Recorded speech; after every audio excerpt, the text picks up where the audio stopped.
ojo dibanding-bandingke secara filosofi politik maupun filosofi pembangunan, apapun ceritanya kalau dia berkaitan dengan pertanggungjawaban pengelola negara, itu sudah salah secara fundamental gitu. Jadi setiap pemerintahan memang harus dibanding-bandingkan, dan jangan jangan sensitif gitu, jangan gampang tersinggung gitu kalau dibanding-bandingkan.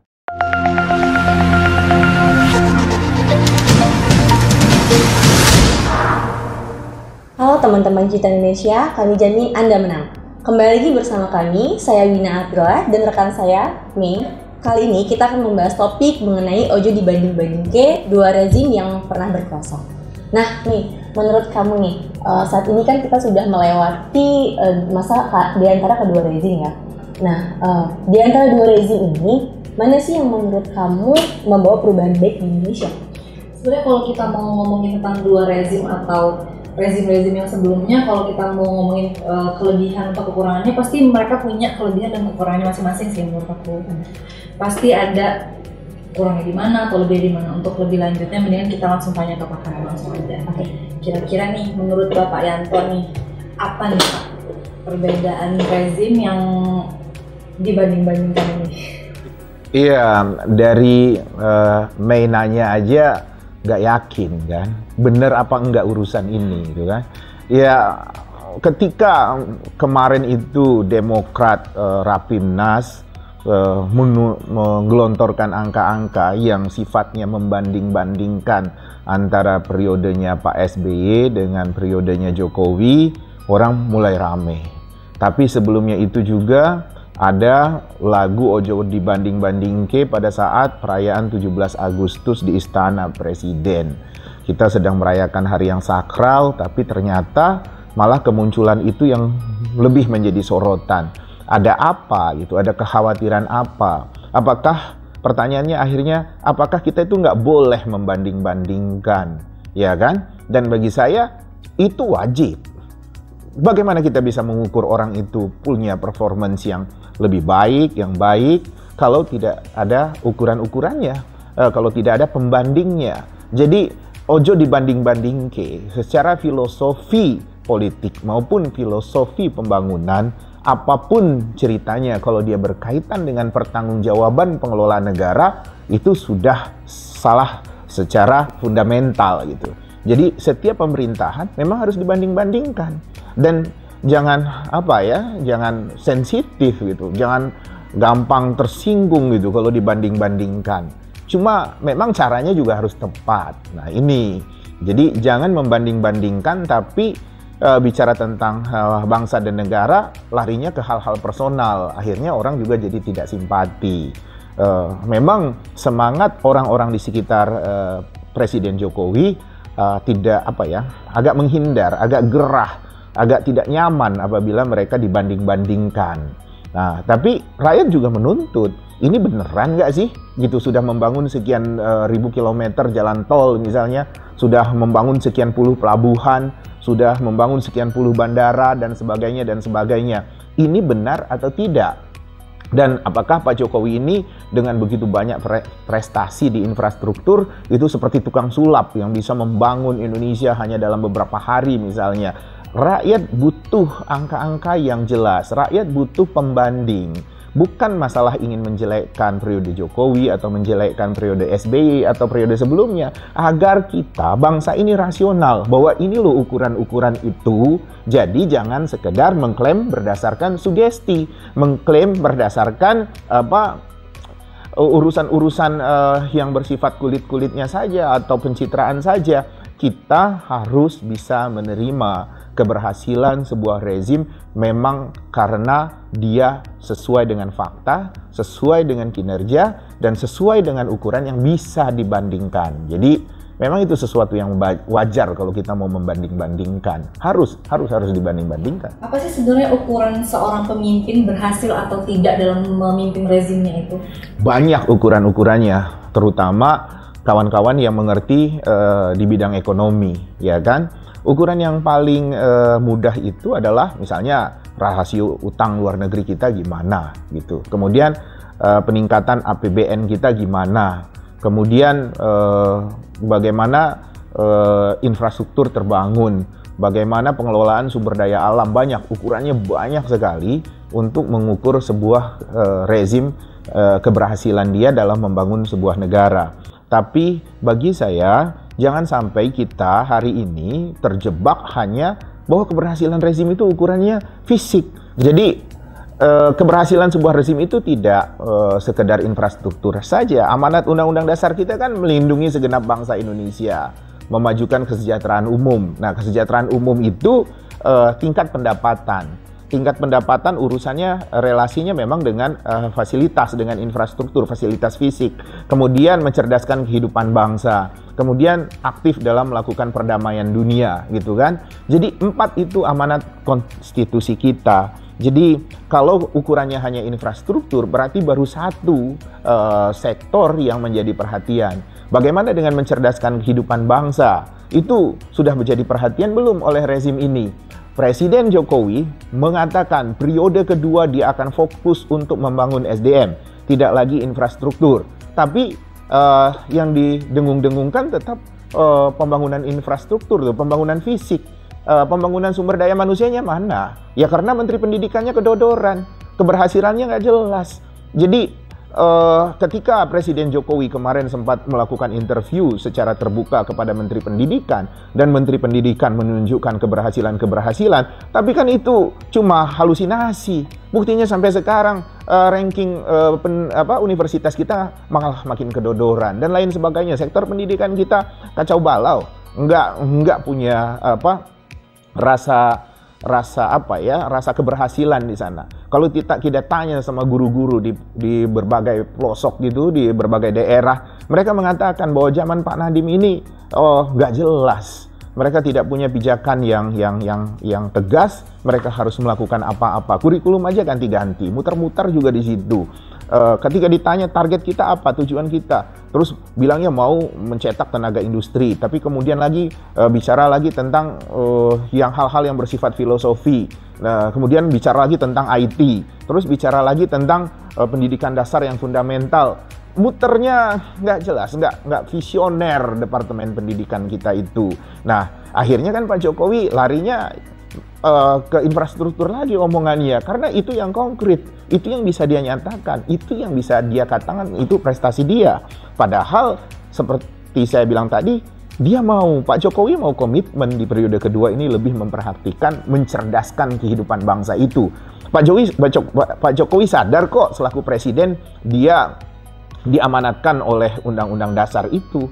Jadi konstitusi itu mengawal dia. Tapi gimana kalau misalnya para pembantunya kedodoran untuk menjalankan tugas dan fungsinya atas target-target atau yang diinginkan oleh presiden, begitu.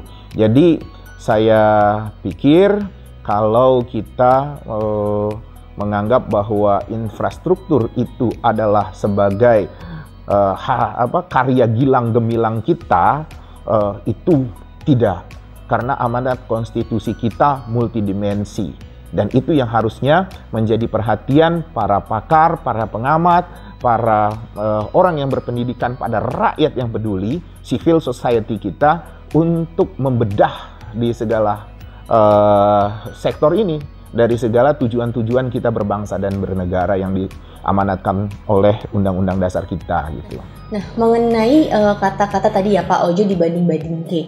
Nah, menurut Bapak sendiri nih, kekuatan apa yang dimiliki kedua rezim ini sehingga tidak bisa dibandingkan gitu Pak? Bukan tidak bisa dibandingkan, harus dibandingkan gitu loh. Kalau tidak bisa dibandingkan mau merujuk kemana? Karena ini kan kontinuitas ya. Sebelum Pak SBY ada Ibu Mega, setelah Pak SBY ada Pak Jokowi. Nah, kita harus melihat landasan-landasan yang diletakkan oleh presiden-presiden sebelumnya. Oke? Sebenarnya gampang kok kalau teman-teman Demokrat itu mau berargumen untuk meredam klaim. Tapi kan cara masuknya nggak tepat. Harusnya mengatakan kalau periode Pak SBY penuh masalah, tidak mungkin Pak Jokowi bisa dengan mudah mentas melakukan pembangunan infrastruktur. Karena bila periode sebelumnya bermasalah, periode berikutnya akan sibuk melakukan tambal sulam atas kebobrokan periode sebelumnya. Argumen itu yang harusnya menjadi titik tekan, dan itu akhirnya akan mematahkan semua itu. Bahkan Adian Apitupulu mengatakan bahwa kontinuitas keberlangsungan sebuah rezim itu memang mesti dijaga. Keberhasilan rezim sebelumnya memang berdasarkan dengan apa yang dilakukan oleh pemerintahan-pemerintahan sebelumnya. Jadi argumennya sebenarnya cukup sederhana dengan mengatakan apabila periode Pak SBY banyak masalah, periode Jokowi tidak akan mudah untuk melakukan pembangunan infrastruktur itu karena akan menjadikan PR buat Pak Jokowi untuk menambal sulam segala kekurangan. Tapi nyatanya kan Pak Jokowi dengan mudah, dengan ringan menari gitu atas tindakan-tindakan yang dia inginkan. Pak Jokowi pengen sekian kilometer jalan tol terbangun, sekian titik dermaga, sekian ini. Itu dari mana? Orang bisa mengatakan enggak, ini adalah tekad Pak Jokowi untuk mewujudkannya. Tapi kan mewujudkan itu butuh perencanaan, mewujudkan itu butuh anggaran. Kalau ini tidak dipikirkan dari jauh-jauh hari, itu akan alot ya. Karena begini, sebagai contoh saja di sebuah kabupaten, kemiskinan banyak. Kemudian bupatinya ingin membangun gedung yang megah, menjadi landmark, menjadi ikon di situ. Yang keren gitu, megah, bahkan instagramable. Orang kalau bisa foto di sana itu kerasa keren. Masyarakat kan akan ngomel-ngomel. Jangan ngurusin pembangunan fisik, orang rakyat aja masih kelaparan, roda ekonomi masih mengap-ngap. Nah, sang bupati yang punya mimpi membangun landmark itu kan dia harus punya effort, harus punya energi untuk meyakinkan para anggota dewan bahwa membangun landmark ini penting. Dan itu nggak sederhana, tidak serta-merta. Anggota dewan, saya pengen membangun landmark yang besar agar rakyat bahagia, foto-foto misalnya. Itu nggak sesederhana itu, butuh proses. Nah, Pak Jokowi bisa pencet tombol, meresmikan ini, meresmikan itu karena sudah ada proses sebelumnya. Nah, tapi juga jangan mendowngrade-kan atau bahkan berusaha mengabaikan apa yang sudah dilakukan Pak Jokowi dengan nyinyir, dengan mengatakan itu kan bisa-bisa aja, itu main klaim. Sebenarnya di periode sebelumnya juga sudah kami persiapkan, dan periode sebelumnya sudah ada juga pembangunan bahkan lebih merata, lebih strategis semacam itu. Oke, gitu. Kan kita kesel aja gitu, Pak Jokowi terlihat seperti mudah aja klaim. Ya dulu juga kenapa nggak klaim gitu kan? Ada kesempatan kok dulu kalau mau main klaim. Dan Pak Jokowi mengambil kesempatan ini karena apa? Dia juga butuh pengakuan. Jangan sampai dianggap presiden yang nggak ngerti kerja. Bahkan ada yang lebih sadis mengatakan pelangak-pelongok, begana begini. Jangan begitulah gitu. Semua orang kalau sudah diamanatkan dan dikawal oleh konstitusi, dia punya tanggung jawab. Bukan hanya pada 1-2 orang, pada seluruh bangsa dan negara ini. Orang ketua RT aja pontang-panting ngurus warga. Masa presiden kita bilang seperti itu? Ya nggak juga begitu gitu. Jadi membanding-bandingkan itu penting, tapi jangan personal. Dan juga harus komprehensif gitu ya, filosofi. Karena setiap periode itu punya renstranya, punya visinya. Kan tinggal dibedah aja gitu. Seperti misalnya tadi saya bilang Pak Jokowi pada periode 2 pernah menyatakan akan lebih berfokus pada sumber daya manusia. Kenapa bukan itu yang dikritik? Kan mudah tuh gitu. Cuma ya mungkin gemes sekali karena Pak Jokowi meresmikan terus. Bahkan ada yang bilang, saya nggak tahu ya, tapi ada yang bilang itu tuh satu ruas jalan diresmikan sampai 3 kali gitu. Ya nggak apa-apa juga kan, pinter-pinter meletakkan batu pertama, tepuk tangan, hore, ya kan? Kemudian baru diaspal atau disiapin itu rambu-rambunya, resmiin lagi, hore gitu. Kemudian besok-besok pencet net, silakan kendaraan lewat, hore, ya nggak apa-apa juga gitu loh. Kan yang lebih penting adalah akuntabel nggak program itu. Kemudian bisa dipertanggungjawabkan nggak, produktif tidak gitu. Tapi kan kita terjebak hore-horenya itu. Makanya saya bilang jangan sampai 2024 kita dapat jadi presiden sosmed yang hore-hore, pencet hore gitu kan. Rakyat harus cermat, juga harus teliti bahwa membanding-bandingkan itu perlu, tapi bagaimana agar membanding-bandingkan ini kita melihat kelemahannya untuk perbaikan-perbaikan ke depan. Siapa yang bisa memberi solusi terbaik, itu yang ada harapan kita di sana untuk memilih mereka gitu. Jadi membanding-bandingkan itu perlu untuk memperbaiki diri.